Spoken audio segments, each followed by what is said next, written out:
नमस्कार साथियों, स्वागत है आप सबका आर्यवर्त क्लासेस में। तो हम यहाँ पढ़ रहे हैं क्लास 10th के बोर्ड एग्ज़ाम के लिए। तो आज हमारा चैप्टर है चैप्टर नंबर 2 पॉलिनोमियल्स, मतलब बहुपद। अब पॉलिनोमियल्स क्या होते हैं, बहुपद क्या होते हैं, तुमने देखा होगा कोई वेरिएबल्स और कॉन्सोनेंट जो होते हैं ना। वेरिएबल्स मतलब जितने भी मैथ में ABCD XYZ वगैरह वगैरह जितने भी अल्फ़ाबेट दिए रहते हैं तो सब होते हैं वेरिएबल। और जितने भी 1 2 3 मतलब नंबर्स होते हैं उन्हें कहते हैं कॉन्सोनेंट।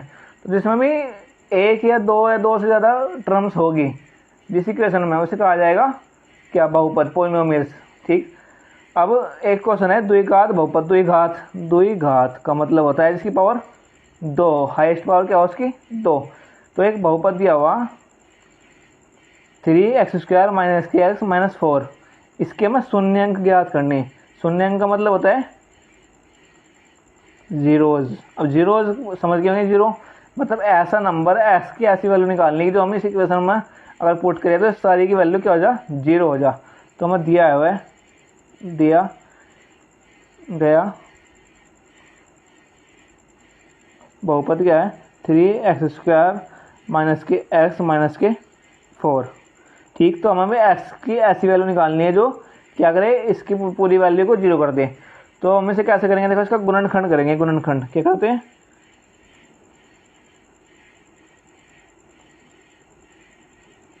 गुणनखंड करने पर। अब गुणनखंड कैसे करेंगे इसका, जैसे कि वैल्यू है, अब हमें ये जो आखिरी नंबर लिखा हुआ लास्ट, इसकी मल्टीप्लाई यहाँ करनी है।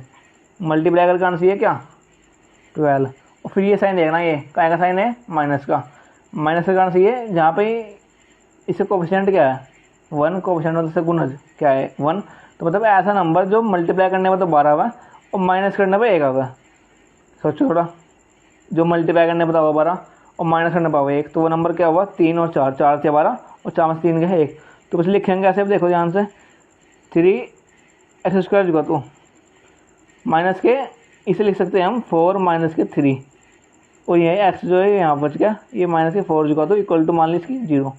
मतलब 4 - 3 हमने 1 को लिख दिया। अब 3x² इट इज़, इस x के अंदर मल्टीप्लाई कर दूँ, x की मल्टीप्लाई इसमें करी 4x, ये माइनस माइनस हो गया प्लस, x की मल्टीप्लाई 3 में करी 3x। ठीक। -4 जुगा तो 0 बराबर में।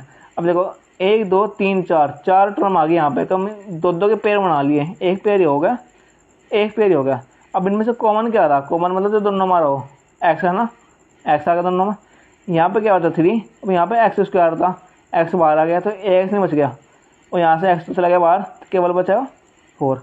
अब इन दोनों में से मुझे कॉमन देखना कि जो दोनों में रहो, तो ऐसा